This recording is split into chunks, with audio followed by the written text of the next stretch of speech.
Bien, mis hermanos, Jehová sea con ustedes. Bueno, vamos a iniciar. Permítanme, voy a poner aquí el tema que vamos a analizar hoy. Y el tema, como lo están viendo por ahí, es el canon de la Biblia. Y vamos a ver ahorita el origen.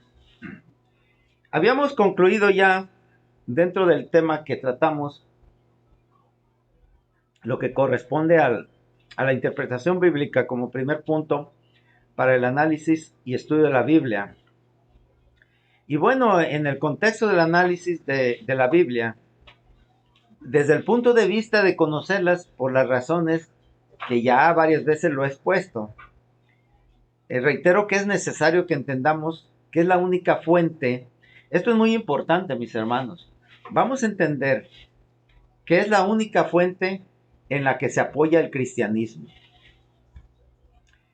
Y ahorita me permiten, déjenme ponerle la presentación. Aquí ya la tenemos por ahí. Y les comento pues que es necesario que nosotros estemos o tengamos conciencia de que la Biblia realmente es la única fuente en la que se apoya. Ya aquí voy a ponerlo de esta manera el cristianismo, siendo específicos, porque a final de cuentas, mis hermanos, hay que entender que nuestra religión es el cristianismo. Y eso es lo que nosotros ya tenemos que abocarnos para que tengamos un pleno conocimiento y bueno, tengamos ahora sí la seguridad de ir por el camino. Tal vez no puedo decir que sea el camino correcto porque no lo sabemos, pero sí por el camino que nosotros hemos elegido y que nuestro criterio es el correcto. Por eso es necesario que reconozcamos que hay una cierta disonancia entre el Antiguo y Nuevo Testamento. Son las dos partes que componen la Biblia. Esto no solamente en el contenido, sino también en la estructura, el origen y la redacción, sino, o sea, no solamente en eso, sino también y sobre todo esto en el propósito de la obra. ¿Y saben por qué? Porque ya hemos analizado cómo en el Antiguo Testamento todo va dirigido hacia la ley.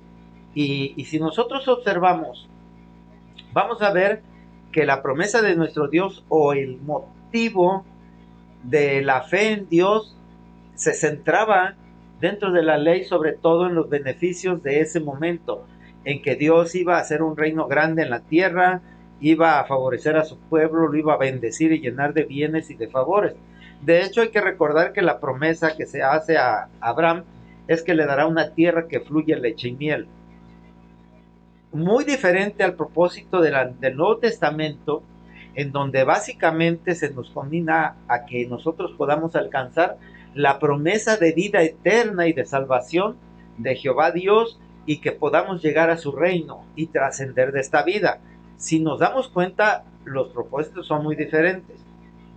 Por eso es preciso que se requiere para un pleno conocimiento de la Biblia, que va a ser nuestra herramienta de vida, mucha disciplina y sobre todo honestidad, primeramente para uno mismo y luego también hacia los demás con quienes hemos de tratar, a fin de que podamos alcanzar, podamos tener esa característica de humildad que se requiere para que Dios se apiade de nosotros y se manifieste el auxilio espiritual que nos haga entender plenamente cuál es la buena voluntad de Dios, la que está expresada en las Sagradas Escrituras. Porque vamos a recordar que estas fueron escritas bajo la inspiración espiritual. No es una historia, no es un contexto informativo, ni formativo, ni histórico. Es un cúmulo de lecciones para aprender a vivir, para que conformemos nuestra vida y que ese conocimiento sea el que nos lleve a alcanzar la promesa de Dios y la vida eterna. Por eso, bueno, para una correcta interpretación de la Biblia, debemos de estar seguros de estar libre de condicionamientos e influencias de doctrinas extrañas, de tradiciones, de intereses mundanos o cualquier otro contaminante espiritual. Y bueno, vamos a ver entonces que dentro de esto, hasta aquí mis hermanos, antes de empezar ya con este nuevo tema, ¿hay alguna pregunta, alguna aportación, algo que quieran añadir a esto?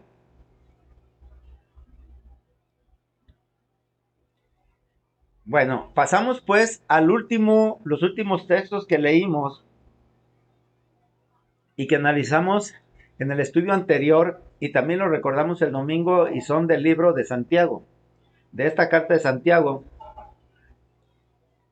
En esto estamos leyendo ahí que dice, por lo cual desechando toda inmundicia y abundancia de malicia, recibid con mansedumbre la palabra implantada, la cual puede salvar nuestras vidas, pero para ello dice, hay que ser hacedores de la palabra y no solamente oidores. Es decir, nosotros tenemos que entender que debemos de hacer, no solamente estar escuchando y bueno, pues fácil, ya estuvimos en un estudio, en un sermón, en una plática y adiós y nos olvidamos de ello. Si bien no es forzoso ni necesario que nos aprendamos de memoria todo lo que se nos dice, sí es muy importante que lo entendamos para que podamos ser capaces de hacerlo. Esto es como dice el texto, si solamente somos oidores, nos engañamos a nosotros mismos. Y eso es lo que hemos de evitar, según en esta carta de Santiago. Por eso es que estamos abocados en este análisis más puntual de la Biblia. Dice también en el más adelante del versículo 25, dice, mas el que mira atentamente en la perfecta ley, la de la libertad, y persevera en ella, no siendo oidor olvidadizo, sino hacedor de la obra, este será bienaventurado en lo que hace. Fíjense que esto es muy importante porque pues lo que nos interesa mucho es la bendición de nuestro Dios en todos los sentidos, sobre todo en el sentido espiritual. Y aquí cuando analiza y habla sobre la perfecta ley, menciona que esa ley es la de la libertad, porque si nosotros nos referimos a las leyes que están en el Antiguo Testamento, por cierto, vienen de Dios y conocemos perfectamente sobre todo la ley que está contenida en los 10 mandamientos y que Dios nos advierte de que hay que cumplirla. Pero aparte de ella y de todas las leyes que vienen ahí, que están vertidas, todas esas nos encadenan, nos sujetan, nos limitan y nos da la impresión de que nos están limitando en nuestra vida. Y aquí habla el apóstol Santiago sobre que esa ley realmente nos da libertad. Y bueno, es lo que nuestro Señor Jesucristo dice, si me conocieras, conocieras la verdad y la verdad os hará libres. Entonces vamos a considerar que la ley, lejos de sujetarnos, de limitarnos, nos libera. Para eso tenemos que estar conscientes de que hemos de cumplir con todo bajo la premisa de nuestra propia voluntad, es decir, no forzados. Y dice, el que persevera en ella, no siendo oidor olvidadizo, sino hacedor de la obra, este será bienaventurado en lo que hace. Esto, mis hermanos, es importante, sobre todo cuando nosotros queremos que nos vaya bien y que confiamos en Dios y todo lo ponemos en sus manos. Yo creo que si nosotros no observamos, así como el apóstol Santiago nos dice, que manifestemos de nuestra propia libertad ese cumplimiento de la ley de Dios, pues le podemos pedir todo lo que queramos a Dios y no se va a manifestar. Pero si nosotros somos hacedores de esa obra, crean lo que Dios sabe, lo que queremos, lo que necesitamos, y todo nos los va a conceder. Por eso, en este capítulo, más adelante que dice el capítulo 3, el versículo 1, nos combina con esto que es muy importante. Hermanos míos, no os hagáis maestros muchos de vosotros, sabiendo que recibiremos mayor condenación. Claro, es obvio que nosotros buscaremos servir a nuestro Dios de la mejor manera y podemos ofrecernos para todo, pero hay que tener en cuenta realmente cómo lo estaba manifestando, que la buena voluntad de Dios que expresa en las Sagradas Escrituras, y eso lo vamos a ver a transcurso de los estudios, de lo que vamos avanzando, es que realmente Dios no nos va a poner una tarea específica, ni nos va a decir que necesitamos nosotros convertir a tanta gente, o sacrificar nuestras vidas, o repartir nuestros bienes, o trabajar por otra persona. No, eso yo creo que va a corresponder a cada uno de nosotros, en el sentido de que nosotros mismos, midiendo nuestras fuerzas, midiendo nuestro alcance y sabiendo de lo que somos capaces, emprendamos la tarea, no tratando de engañar a Dios y engañándonos a nosotros, diciendo, ay, es que no puedo yo, a mí no me sale, no me da. No, o también de lo otro contrario, yo puedo con todo, yo ya quiero ser sacerdote, quiero llevar la palabra a todo mundo y traer a hacer una iglesia maravillosa, grande, miles de conversos. No, nada de eso. Tenemos que tener nosotros seguridad en lo que vamos a hacer y de acuerdo a lo que Dios a cada uno de nosotros nos ha dado. Si no menos, no más, porque Él no pide más, Él pide lo justo, porque Él es justo. Ahora, eso, cuando nosotros sabemos reconocer nuestros límites, cuando los aceptamos y cuando los manifestamos, estamos entendiendo el concepto de humildad. Y como dice aquí en el 4:10 de Santiago, humillaos delante del Señor y Él os exaltará. Es decir, cuando nosotros nos portamos humildemente, créanlo que todas las puertas se nos abren. Aún de los corazones más reacios, más duros, se abren ante la humildad que podamos presentar.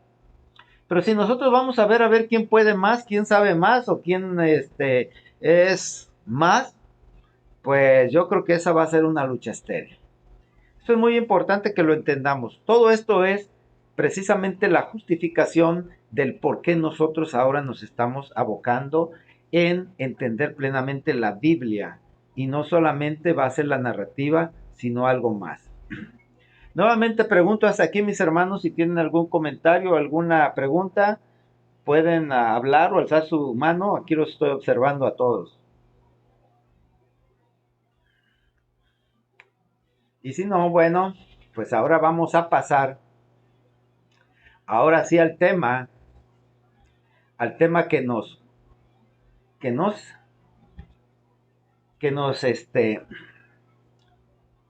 el tema que vamos a hablar. Miren, antes de poner quiero ponerles, este tema lo vamos a desarrollar en el entorno histórico, social, y en tres partes fundamentales, que van a ser Abraham, Jacob, Israel, José, Moisés. Y alguien tendría una idea de por qué vamos a analizar desde el punto de vista de estos tres personajes. Más bien serían cuatro personajes, porque el último van a ser José y Moisés, aunque se van a desarrollar en el mismo entorno. Bueno, de hecho ya lo estoy comentando así. Son diferentes entornos y tiempos de la Biblia. Y esta parte es muy importante porque eh, la Biblia, como yo les comento, no es un documento histórico, y como tal, pues es muy complejo. muy complejo. Ahorita no vamos a ver su estructura, pero sí vamos a ver cómo lo había puesto por aquí, que se los puse aquí en el origen. El tema en general se va a referir al canon de la Biblia. El canon de la Biblia, entendamos que es las reglas o se, cómo se conformó la Biblia. Y ahorita vamos a ver lo que es el origen y desde el principio, que corresponde a la época de Abraham. En la misma Biblia, que es la fuente de la que nos vamos a principalmente alimentar, ahí se entorna que Abraham, bueno, a ver, yo les pregunto, eh, ¿qué dice la Biblia acerca de Abraham? Lo primerito que dice. Alguien que levante su mano y me la quiera comentar, ¿qué es lo que la Biblia dice acerca de Abraham? ¿Quién era?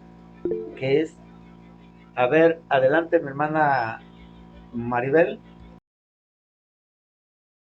Le pide que salga de Ur de los Caldeos, de Ur, para que deje un pueblo que era muy idólatra y que se vaya con toda su gente a una tierra que le promete. Esa es la primera promesa que él recibe.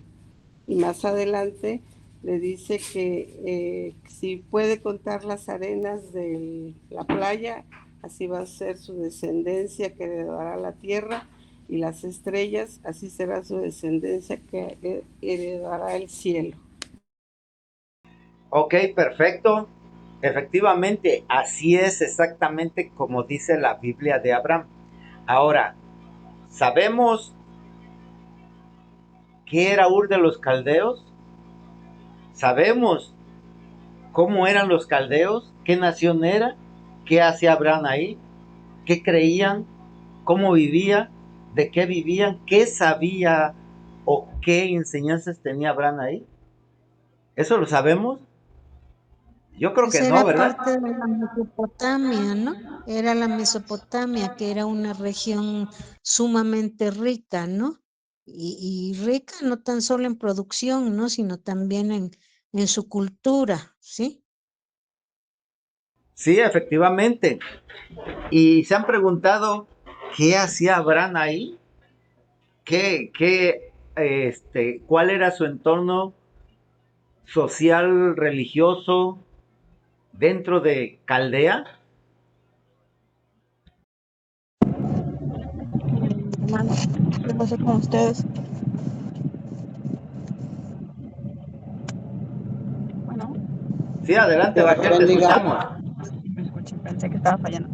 Este, él era hijo de Tare y si no me equivoco llegó ahí por su papá, que creo que Tare era como que un poco ambicioso. No recuerdo muy bien, no sé si estoy bien o me equivoqué. Ajá, sí, era hijo de Taré, etcétera. Pero para que miren, vamos a entonces a ver realmente cuál era ese entorno. Para eso es necesario que nosotros echemos mano no de la Biblia, porque la Biblia no puede ser fuente de sí misma. Y ahorita vamos a ver por qué no es conveniente eso. Entonces, si bien menciona que Abraham salió de los caldeos, pues es necesario que sepamos, cuando menos someramente, qué eran los caldeos. Los caldeos fueron un antiguo pueblo semítico que efectivamente se asentó en lo que sería la Mesopotamia meridional, vamos a decir ahí, por aquí, vamos a ver dónde estaba esa región.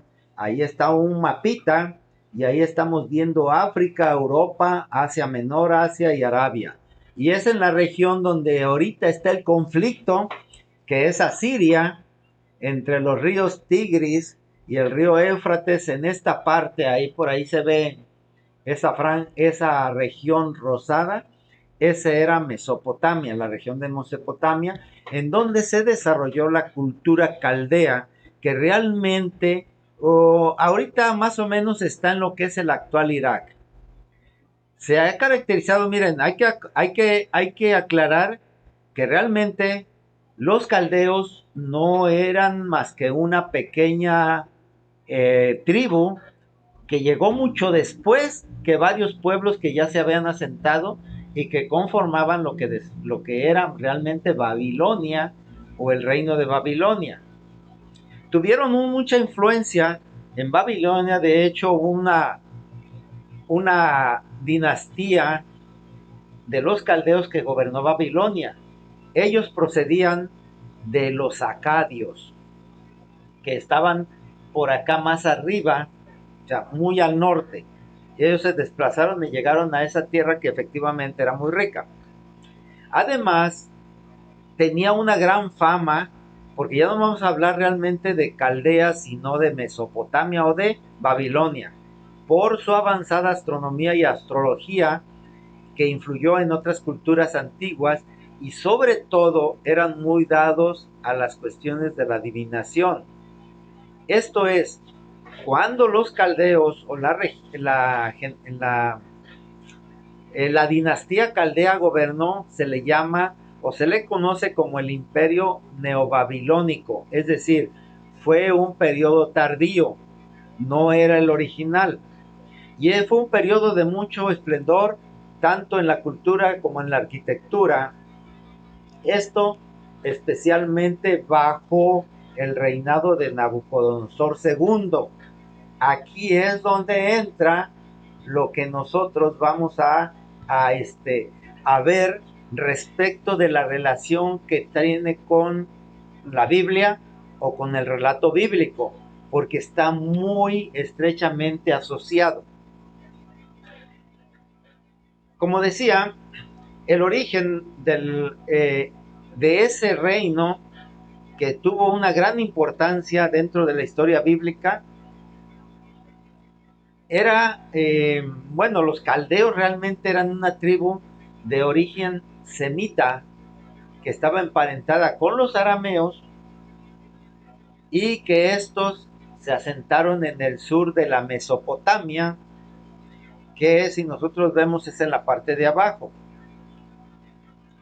Esta región fue la que se conoció como Caldea y estaba cerca del Golfo Pérsico, entre los ríos Tigres y Éufrates, que esta parte estaría por aquí así, en la franja de lo que hoy es el conflicto que está ahí con Israel, que es la franja de Gaza.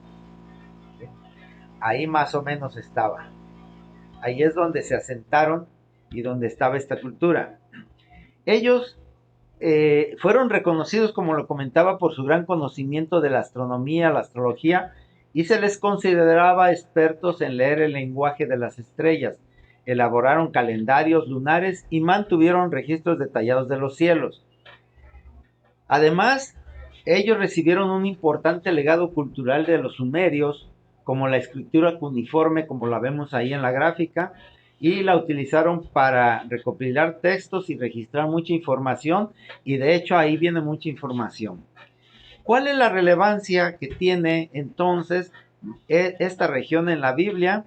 Bueno, ahí se menciona la Ur de los Caldeos. Además, vamos a ver cómo en la Biblia se menciona varias veces en su contexto. Por ejemplo, precisamente Génesis 11:28 habla de que el padre de Abraham era Terah y vivía en Ur de los Caldeos. Ahí era su familia, de ahí era. Entonces, por lo tanto, obviamente Abraham estaba inmerso en esta cultura llena de magia, de conocimientos astronómicos y astrológicos. Y bueno, no sé, no habría manera de averiguar qué tan inmerso estaba su familia y él en ese entorno histórico que si es exacto con la Biblia, pues ahí era donde vivía. De hecho, Abraham era descendiente de Sem, que él llegó ahí o se estableció precisamente en esa parte de la Mesopotamia, en Ur de los Caldeos. Y bueno, aquí es donde Abraham recibe el mensaje de Dios y donde le promete una tierra para él y para su descendencia. Hay que ver aquí algo muy importante que vamos a ver que a lo largo de la Biblia, sobre todo en esta parte que corresponde a la época de Abraham, se menciona mucho, o de las primeras libros de la Biblia, a los caldeos como instrumento de Dios para juzgar al pueblo de Israel. De hecho, Nabucodonosor II fue uno de sus reyes más destacados y se menciona mucho, sobre todo en el libro de Daniel. Y ahí hay, para que veamos, vamos a ver qué tanta influencia tenía esta región en el entorno de la Biblia. Hay que ver cómo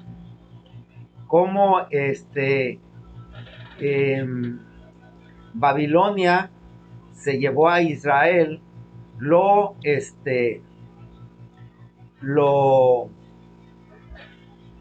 lo, lo sujetó, lo, eh, lo cautivó, se los llevó cautivos. Para esto vamos a analizar aquí Daniel 5. Es una lectura muy interesante. La idea era que lo leyeran, pero se los voy a leer. No sé si están viendo aquí mi gráfica. Yo voy a leer la versión Reina Valera y ahí pueden irla siguiendo en la versión de lenguaje actual, que es un poco como más coloquial. Miren, dice aquí desde el 1, son 30 versículos, rápidamente se los leo. El rey Belsasar hizo un gran banquete a 1000 de sus príncipes y en presencia de los 1000 bebía vino. Belsasar, con el gusto del vino, mandó que trajesen los vasos de oro y de plata que Nabucodonosor, su padre, había traído del templo de Jerusalén, para que bebiesen en ellos el rey y sus grandes, sus mujeres y sus concubinas. Entonces fueron traídos los vasos de oro que habían traído del templo de la casa de Dios que estaba en Jerusalén, y bebieron en ellos el rey y sus príncipes, sus mujeres y sus concubinas. Bebieron vino y alabaron a los dioses de oro y de plata, de bronce, de hierro, de madera y de piedra.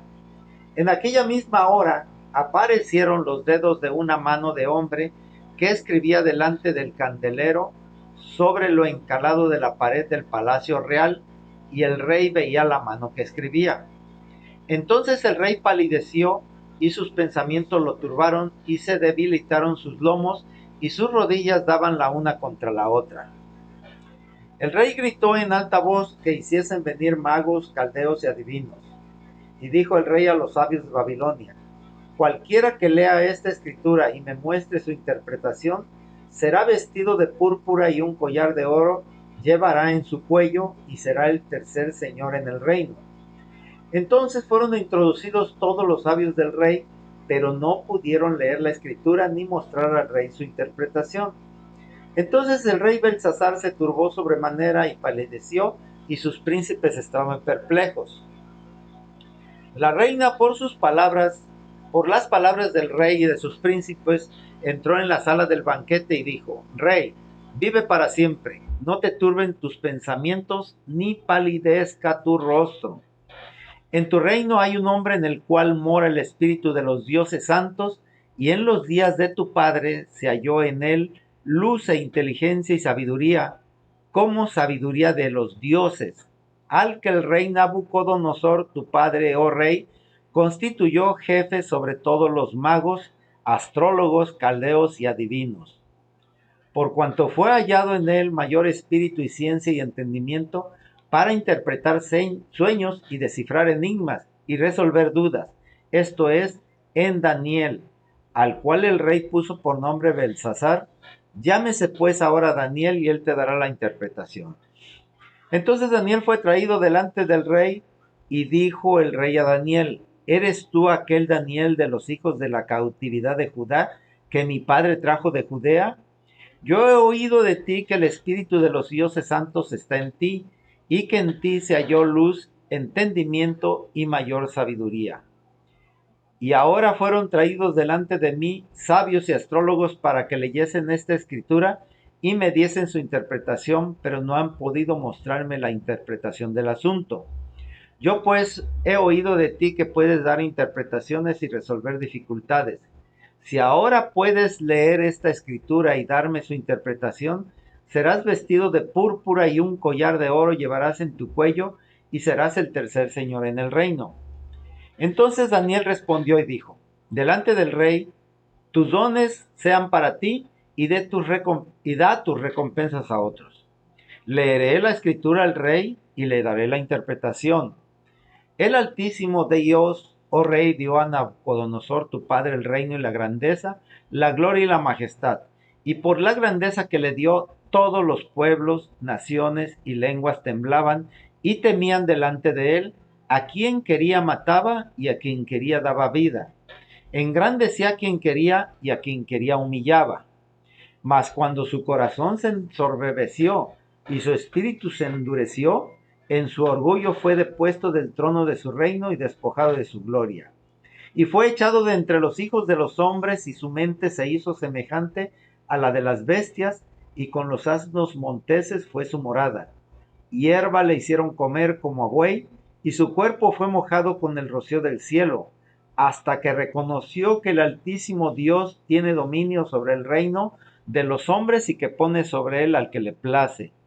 Y tú, su hijo Belsasar, no has humillado tu corazón sabiendo todo esto, sino que contra el Señor del cielo te has ensoberbecido e hiciste traer delante de ti los vasos de su casa, y tú, tus grandes, tus mujeres y tus concubinas bebisteis vino en ellos. Además de esto, diste alabanza a dioses de plata y oro, de bronce, de hierro, de madera y de piedra, que ni ven, ni oyen, ni saben. Y al Dios en cuya mano está tu vida y cuyos son todos tus caminos, nunca honraste. Entonces de su presencia fue enviada la mano que trazó esta escritura. Y la escritura que trazó es Mene, Mene, Tekel, Uparsin. Esta es la interpretación del asunto. Mene dice, contó Dios tu reino y le ha puesto fin. Tekel, pesado has sido en balanza y fuiste hallado falto. Pérez, tu reino ha sido roto y dado a los medos y a los persas. Entonces mandó Belsasar vestir a Daniel de púrpura y poner en su cuello un collar de oro y proclamar que él era el tercer señor del reino. La misma noche fue muerto Belsasar, rey de los caldeos, y Darío de Media tomó el reino siendo de 62 años. Mis hermanos, si observamos esta lectura, nos vamos a dar cuenta cómo invariablemente Dios, esto es algo muy parecido en este discurso a lo que pasó con Job. Es muy similar la lectura. Sin embargo, vamos a ver que esta lectura en la que se menciona dioses, se menciona adivinaciones, interpretaciones de sueño, se menciona magos, vean que está escrito en la Biblia. Y habla precisamente de que cómo sería el entorno entonces de Abraham, porque ya vamos a ver cómo Daniel fue muy posterior. Ahora, si nosotros establecemos que el entorno en el que se desarrolló Abraham estaba inmerso en medio de toda esta cultura, vamos a ver cuál era el pensamiento o la formación de Abraham. Yo quiero ahora comentarles, aunque no va a dar tiempo, pero se los voy a mencionar, y si ustedes lo investigan va a ser muy interesante. Hay dos historias muy interesantes dentro de la cultura de la Mesopotamia, y una se refiere al diluvio mesopotámico y la otra es un poema épico que se llama la epopeya de Gilgamesh. Y esto se refiere a que efectivamente hubo un diluvio con el cual se pretendía desaparecer a toda la humanidad por alguna razón. Y también Gilgamesh habla sobre la búsqueda de la vida eterna, de la inmortalidad, que son las cosas precisamente que son, vamos a decir, fuentes de la fe en la Biblia, muy significativos. Tenemos en estos 3 minutos rápidamente, les diría que esa leyenda del diluvio mesopotámico habla que hubo una época en que los dioses vivían junto a los humanos en la ciudad de Surupac y estos decidieron un día acabar con la raza humana con una inmensa inundación. Pero Ea, que es el nombre más sencillo, tuvo piedad y a través de las paredes de la choza de un Unapistín le dio la orden de destruir su casa, de construir un barco y subir a todas las especies vivientes conocidas. Entonces, cuando la tierra fue asolada por una tempestad que duró 6 días y 6 noches, hasta que el 7º día se calmó, Ubnapishtim se asomó desde su barco y vio cómo toda la humanidad se había convertido en arcilla, y cómo en el paisaje solo emergía el pico del monte Nisir, lugar donde estaba posada el arca que construyó. Después de una semana, Ubnapishtim soltó una paloma que volvió. Después soltó una golondrina que también volvería. Por último soltó un cuervo que no volvió, indicando a Unapistín de que las aguas habían bajado, ya que el pájaro había encontrado un lugar donde posarse. Solo entonces salió del arca, hizo una libación y quemó como ofrendas cañas y maderas de cedro y mirto. Al fracasar el plan del diluvio ideado por Enlil, este se enfureció y se quejó a Ea, pero Ea defendió su causa y la de los hombres de tal forma que Enlil se emocionó y bendijo a Unapistín y a su mujer, los cuales, según palabras de Enlil, desde ese momento serían semejantes a los dioses. Nos damos cuenta que este es el relato del diluvio universal que viene en la Biblia, pero esta es una leyenda de Mesopotamia, anterior a la escritura de la Biblia. Se los voy a dejar en este contexto y rápidamente el poema de Gilgamesh también está relacionado con las causas de este diluvio y bueno, a final de cuentas este es un héroe que va a buscar cómo encontrar la vida eterna. Esas son dos de las leyendas que ya existían cuando Abraham estaba en Ur de los Caldeos, supuestamente. Entonces esto se los comento porque lo vamos a analizar desde el punto de vista histórico y bíblico y vamos a analizar también desde el punto de vista de la eisegénesis, que es una interpretación que ¿qué queremos ver? Si vemos la narrativa o si vemos los mensajes que vienen ahí, que es el mensaje que vio Abraham o que entendió Abraham y salió de esa tierra. De esa manera, pues, nosotros buscaríamos salir de la tierra en que estamos. Bien, mis hermanos, hasta aquí lo voy a dejar porque vamos a... voy a entregar la guardia y pues ya se terminó el tiempo. Que Jehová les bendiga y les guarde. Jehová, Jesús y el Espíritu Santo te bendiga. Bien,